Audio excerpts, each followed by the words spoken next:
alunos, tudo bom? Então, capítulo 15, camadas da atmosfera. Quando observamos a imagem da Terra no espaço, percebemos que existe uma fina camada azul. Essa camada é formada por gases.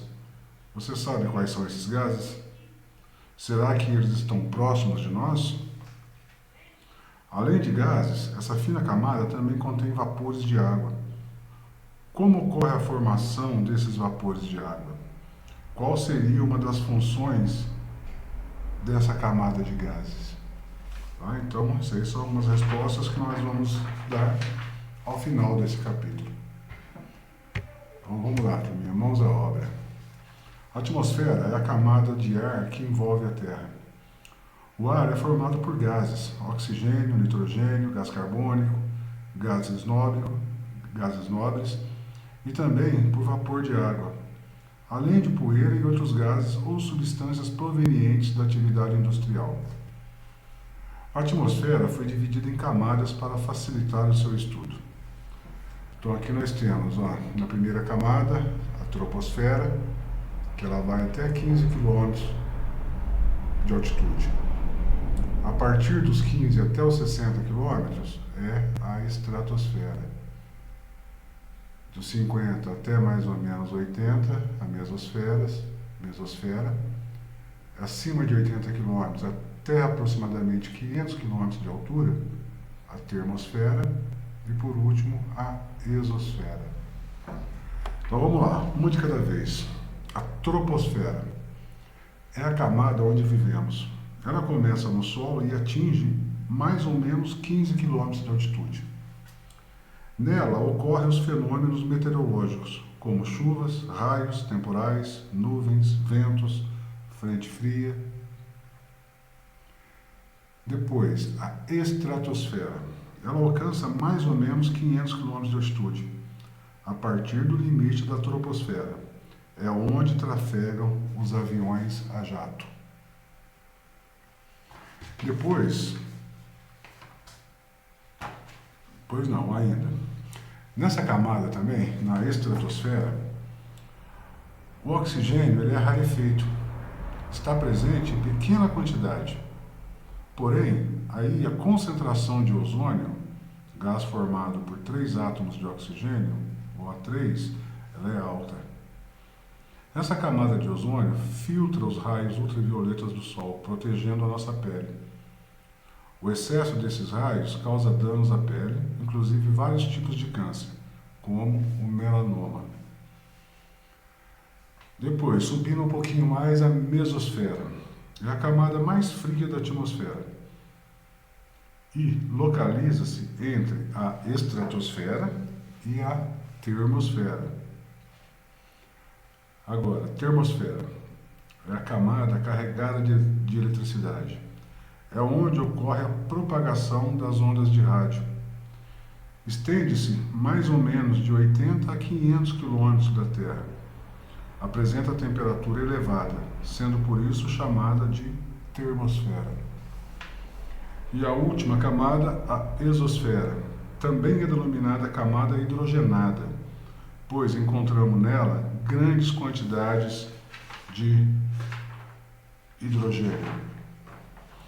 Nessa camada, a variação da temperatura é grande, isto é, durante o dia é muito quente e durante a noite é muito frio. Essa camada é localizada acima de 500 km da Terra. Essa variação de temperatura ocorre porque os gases, a quantidade de gases é muito pequena. Pronto, vamos aqui, conectando. A produção de clorofluorocarbonos, os CFCs, foi proibida no mundo. Porém, esse gás poluente demora até 100 anos para se dissipar na atmosfera. E, com isso, continua afetando a saúde humana. No entanto, eliminar a fabricação desse agente nocivo foi o primeiro passo fundamental para recuperar a camada de ozônio. Os países que pertencem ao Protocolo de Montreal, um tratado internacional em que os países signatários se comprometem a substituir as substâncias reagentes com ozônio com o O3 na parte superior da estratosfera. Comemoraram a diminuição de gases nocivos liberados na atmosfera. Essa redução, porém, vai demorar a ser sentida na própria atmosfera. Estima-se que somente entre 2050 e 2075 a camada de ozônio voltará aos níveis da década de 1990. Isso porque os CFCs foram sintetizados em laboratórios em 1912 para serem uma substância estável e segura para o uso humano. Inicialmente usados como fluidos de refrigeração, os clorofluorcarbono acabaram tendo seu uso amplamente difundido na indústria de eletrodomésticos. Mas só na década de 1970 os pesquisadores começaram a perceber os riscos trazidos por esse gás à atmosfera. Tanto cuidado com a estabilidade originou uma molécula que demora até um século para se dissipar na atmosfera. Ela só pode ser degradada pelo Sol, mas, por ser pesada, depende de correntes de ar para ser levada à estratosfera. O poder destrutivo dos clorofluorcarbono em relação ao ozônio é alarmante. Cada molécula de CFC pode destruir até 3.000 moléculas de ozônio. Atualmente, o chamado buraco na camada de ozônio tem o tamanho da América do Norte. O Dia Internacional da Prevenção da Camada de Ozônio é comemorado em 16 de setembro, data em que teve a adesão dos países que se comprometeram a não mais produzir CFC. Bom, turma, então é isso. Agora vamos fazer algumas atividades para que a gente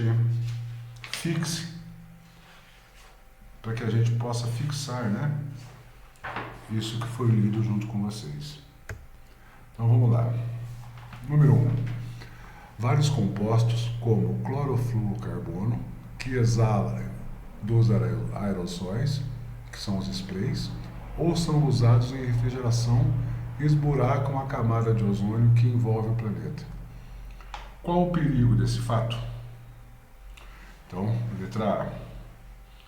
Com a destruição da camada, o planeta Terra fica exposto ao excesso de raios ultravioletas do Sol, que podem causar câncer de pele nos seres humanos e eliminar formas de vida no começo das cadeias alimentares.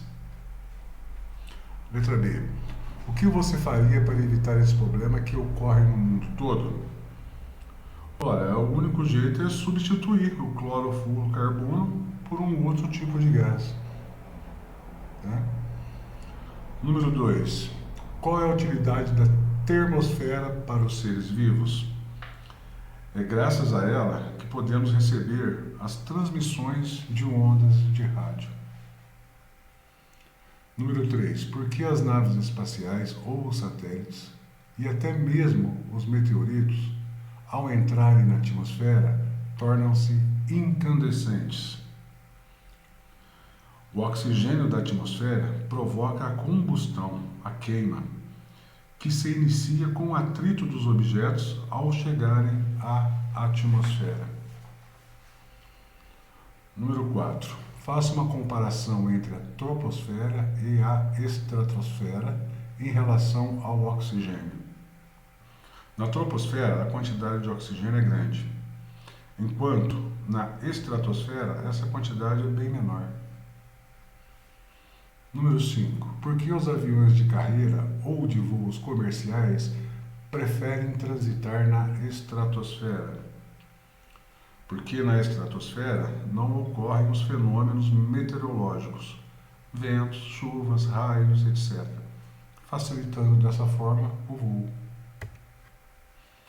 Número 6. Como seria a temperatura na superfície da Terra se ela não tivesse atmosfera?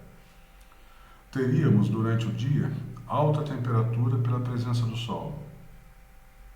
À noite, sem atmosfera, como o calor se perde rapidamente, e ficamos a temperatura baixa. Tá? Número 7. Pesquise como são formados raios, trovões e relâmpagos que ocorrem na atmosfera. Raio e relâmpago são praticamente sinônimos. Segundo alguns dicionários, a diferença entre os dois está no fato de que o raio é apenas o clarão proveniente da descarga elétrica entre uma nuvem e a Terra, enquanto o relâmpago é também a descarga entre duas nuvens. Já o trovão é o estrondo produzido pelas descargas elétricas atmosféricas. Número 8. Nos filmes de ficção científica existe um erro que sempre se repete. As explosões são ouvidas no espaço, acima de 1000 quilômetros. Explique por quê. No espaço não existe ar, é vácuo. Logo, o som não se propaga. E, se não se propaga, não podemos ouvi-lo. Então, número 9. Eduarda mora em Belo Horizonte, no estado de Minas Gerais. Ela contou à sua amiga Valentina que viajará para Curitiba, no estado do Paraná, de avião.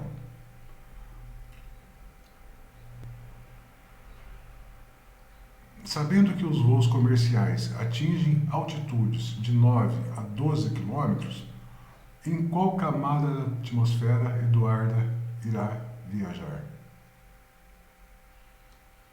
Ela irá viajar se é de 9 a 12 quilômetros, então ela vai viajar na troposfera.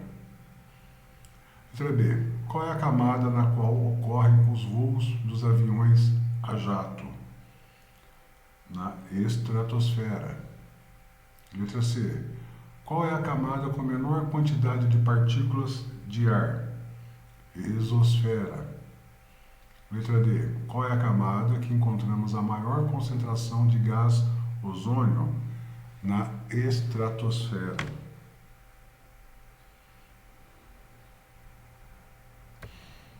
Número 10. O amigo de Maria enviou um e-mail a ela informando que havia realizado um voo de balão e alcançado aproximadamente 31 quilômetros da atmosfera. Em qual camada da atmosfera ele atingiu? A estratosfera. Ele realizou essa subida com equipamentos especiais? Justifique. Não. Devido às baixas temperaturas e o ar rarefeito, ele precisou usar roupas especiais.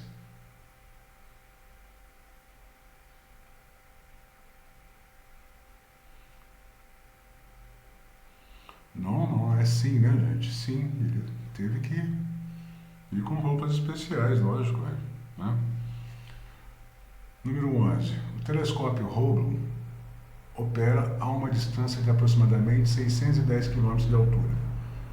Esse satélite artificial foi colocado em órbita em 1990 com o objetivo de obter imagem de galáxias, estrelas e planetas. Em qual camada da atmosfera o satélite fica posicionado? Ele fica posicionado na exosfera. Dê duas características dessa camada.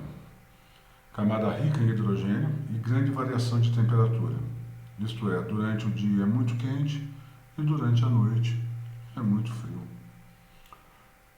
Beleza, turma? Então é isso aí. Até a próxima aula. Bons estudos.